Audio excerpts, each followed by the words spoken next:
To set the stage for this story, we must go back to the far-off year of 1988. The location is the Cascade Mountains of Oregon. I was 10 years old, and with me was my mom, dad, best friend, and our golden retriever, Amber.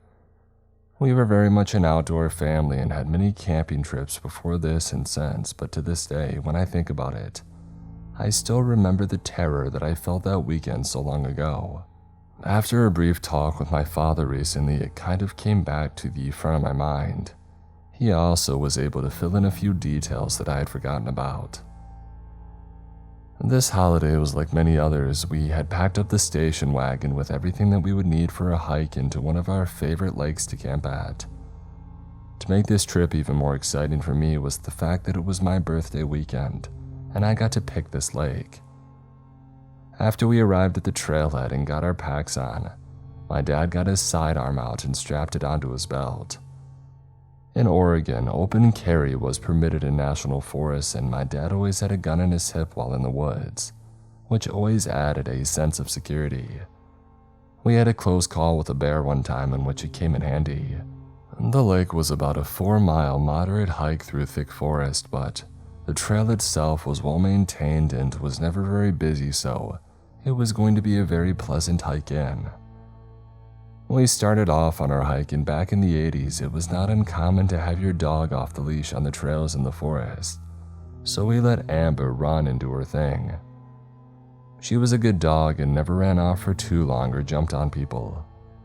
She did love people though, and speaking of people, we had not seen anyone else on the trail after about 2 miles in on the hike, which was nice since it was just all of us talking, laughing, and enjoying nature. My best friend and I started a hike ahead of everybody else because we were so energized and excited about finding the first and best tent spot once we got to the lake. Amber was bounding ahead of us and having a great time too. We were about 20 yards ahead of my parents when Amber stopped dead in her tracks.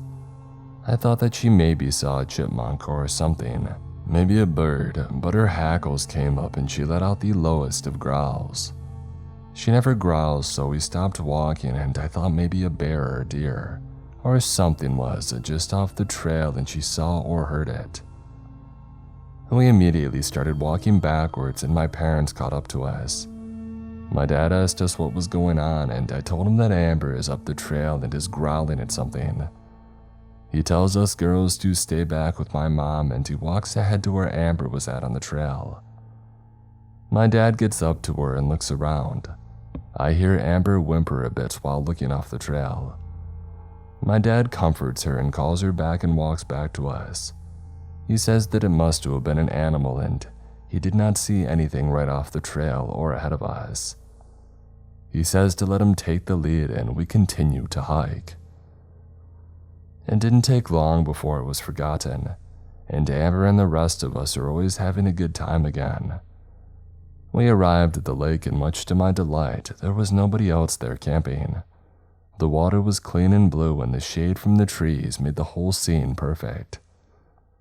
My friend and I found the best spot to set up our tent, and my parents had followed suit. After we had camped set up, my folks went off to fish just down the hill, and my friend and I took off with Amber to walk around to the other side of the lake to catch salamanders. We only made it about 1/8 of a mile when Amber stopped and started to growl. We stopped and looked around and heard brush rustling. Then right in front of us, a man walked out of the trees. Amber stayed right by our sides and started to bare her teeth. He was taller than my dad, so at least 6'4", but was very skinny and had very broad shoulders. He was clean cut and wearing black jeans and a white polo shirt with loafers. I mean, he did not look like he had hiked at all or was even dressed for the outdoors. He almost looked like he came out of church. We just stood there trying to process the situation when Amber began to bark. The guy just stood there not moving, and he smiled. Like the creepiest smile. It felt like somebody who thought that was what a smile was supposed to look like. Amber kept barking, and this got my parents' attention, and they looked up to us and called out to us to come back.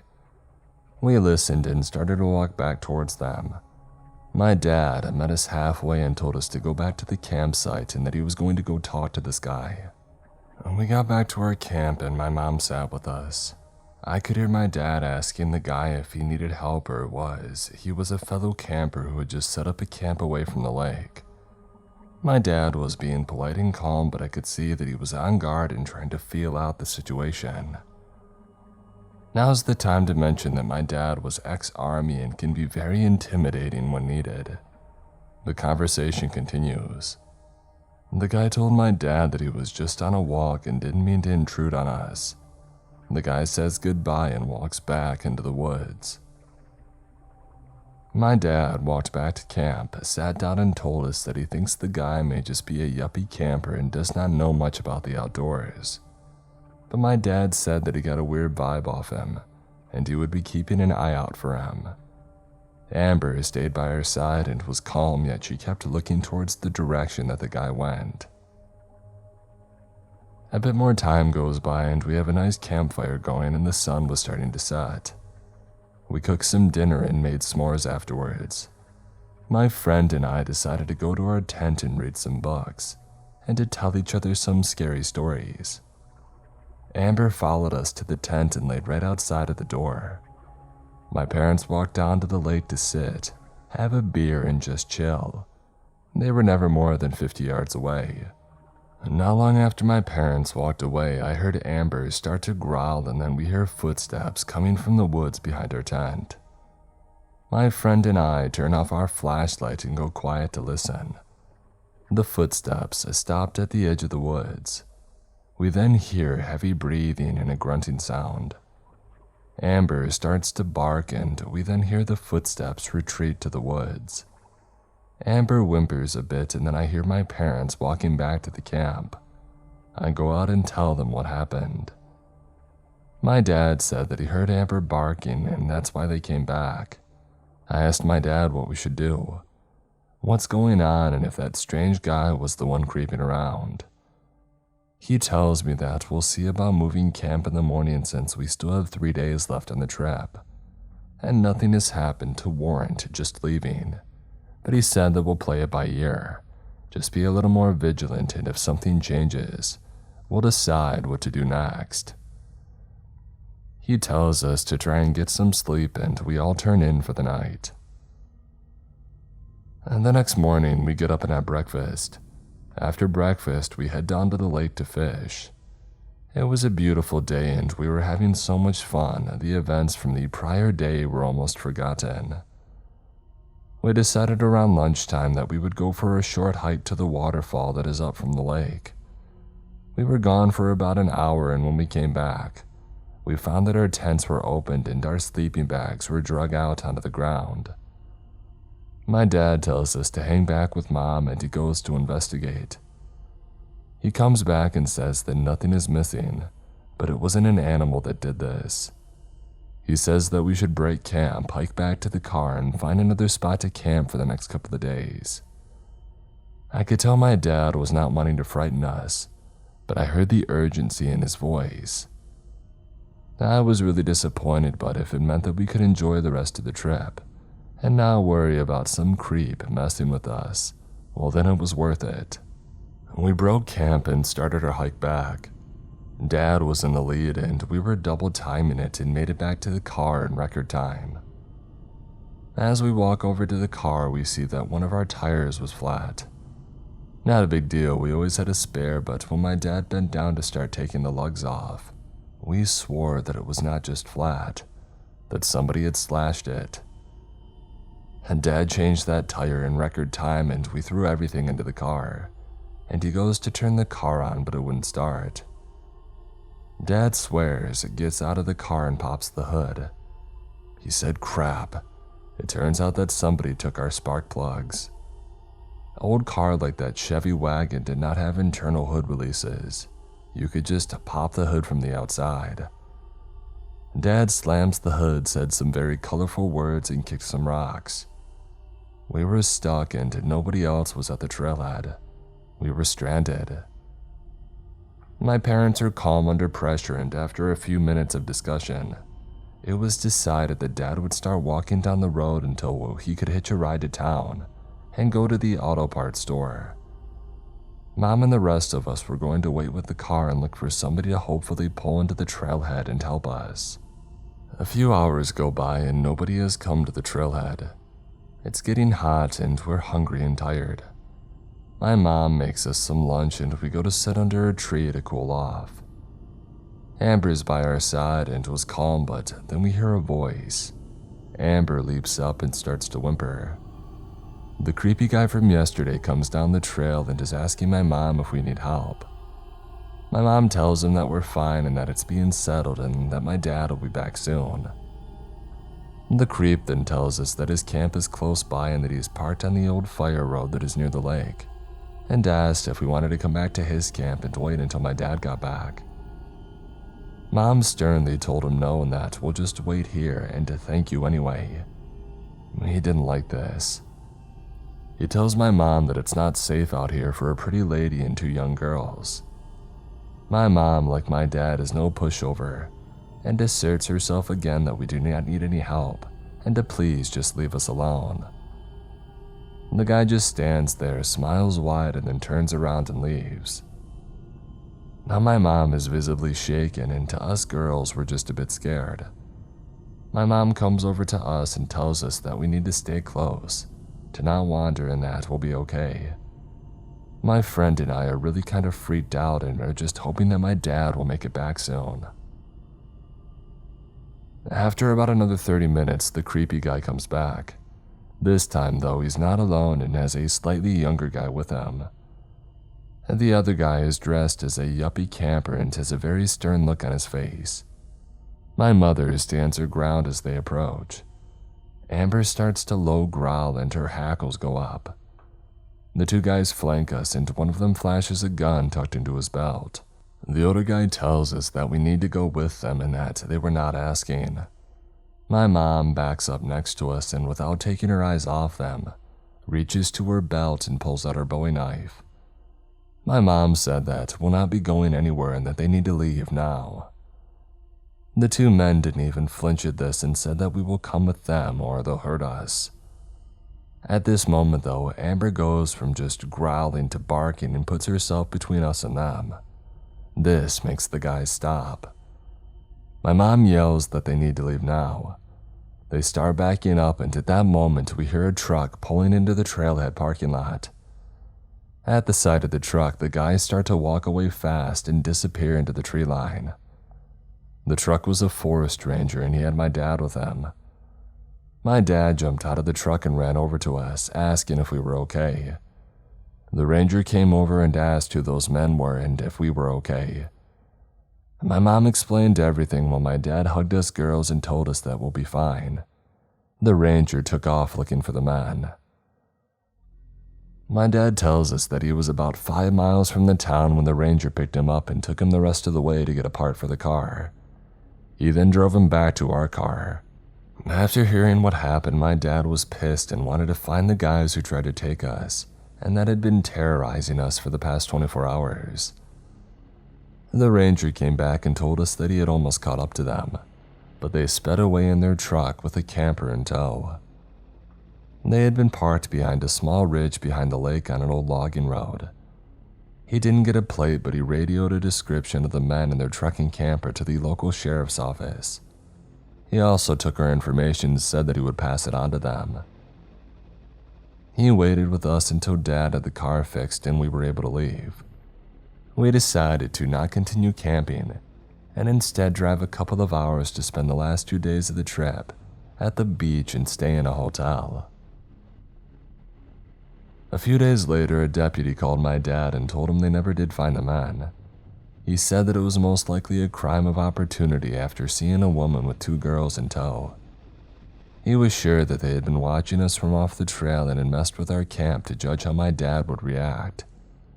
When my dad seemed to be too big of a threat, they sabotaged our cars hoping to put us in a position where we were vulnerable. He said they would follow up with us if they find out anything else, but according to my dad, nothing ever came of it. Years later, I tried to do some research on crimes in that area of Oregon during the 80s, that might have involved something like we had experienced. All I could find was a few reports of campers being robbed and a few cars broken into. There was one case of a young lady and her dog going missing from an area near there, but it was never determined what had happened to her, or even if it was something bad or she just ran away. I could tell you that we did go back to that lake a few years later and had a very uneventful camping trip. It was nice to go back and find some joy in a spot that was special to me. I really hope those creepy guys never hurt anyone, and maybe they were caught for other crimes. I will never know though. I just hope to never run into a situation like that again. I can say that having a dog along with us helped our situation. She was the hero and kept us alert. Amber went on to live until she was 12 years old and passed with her favorite people around her.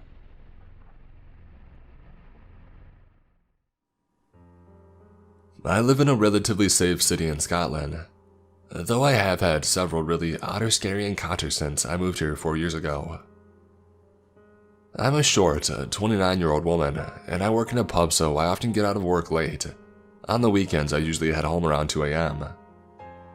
I never wear my headphones when headed home at night, so this particular night was no different than usual.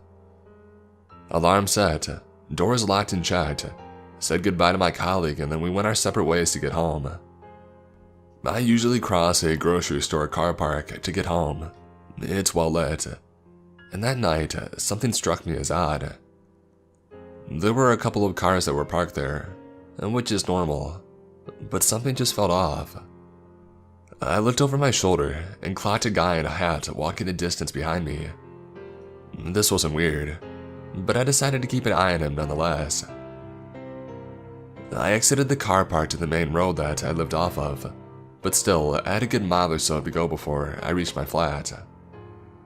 I checked over my shoulder again, and sure enough, this guy was walking the same direction as me. The distance between us was starting to close, so I decided to cross the road. I usually did at this point anyway. Looking over my shoulder, I was able to not only look for traffic coming, but was also able to keep an eye on him. I crossed the road and didn't bother to look back for a few minutes, assuming that he had stayed on the other side. But I began to hear footsteps approaching. I glanced over my shoulder and saw this guy was about 20 feet behind me. I had a soft drink and a glass bottle in my bag, and figuring I was overreacting, but better safe than sorry, I stuck my hand into the bag and I gripped the bottle. Another 45 seconds and this guy was close enough to touch me, but he slows to my pace and says, "Hello, how are you?" I ignore him and I don't respond. I long ago gave up on pretenses of being polite if I feel uncomfortable. A stranger's feelings matter less than my feeling of safety in any given situation. But he persists in talking to me. "Hey, are you going to work?" "No." I was being short with him. "Are you going home?" "Yes," I said coldly. "Do you live in this direction?" I just looked at him. He tried again. "Do you live off of this road? Where do you live? Do you live close by?" I didn't respond and slowed my pace, letting him walk on. I was still gripping the glass bottle, ready to hit him with it should he try anything. He tried to slow down so I would catch up with him, but I slowed down so much that I was barely walking. He was maybe 300 yards away at this point, and he simply stopped and turned around, watching me and waiting for him to catch up with me. I reached into my pocket with my free hand and I tried my phone. Of course my phone was dead. I figured it would last the walk home, but my dodgy battery had other ideas. Surprisingly though, I wasn't afraid. He had started walking again, but still quite slowly. He looked over his shoulder again after another minute, and I seized the opportunity. There is a path to a block of flats that was obscured by tall hedges, so I leapt behind them. I waited for nearly 10 minutes, never letting go of that bottle the entire time. I peeked around the hedges to make sure that he was there. I peeked behind bins and bus stops to make sure that he wasn't hiding in wait. But as far as I could tell, I had lost him. Maybe he didn't mean anything by this. But if you suspect a woman is afraid of you and she was walking alone at night, don't speak to her. It will not help. Especially don't ask her where she lives repeatedly. I was not drunk. I did not appear to be drunk or need any help. I was just walking home as I ordinarily would. I am, however, inclined to believe that he had bad intentions. I would rather be too cautious than not.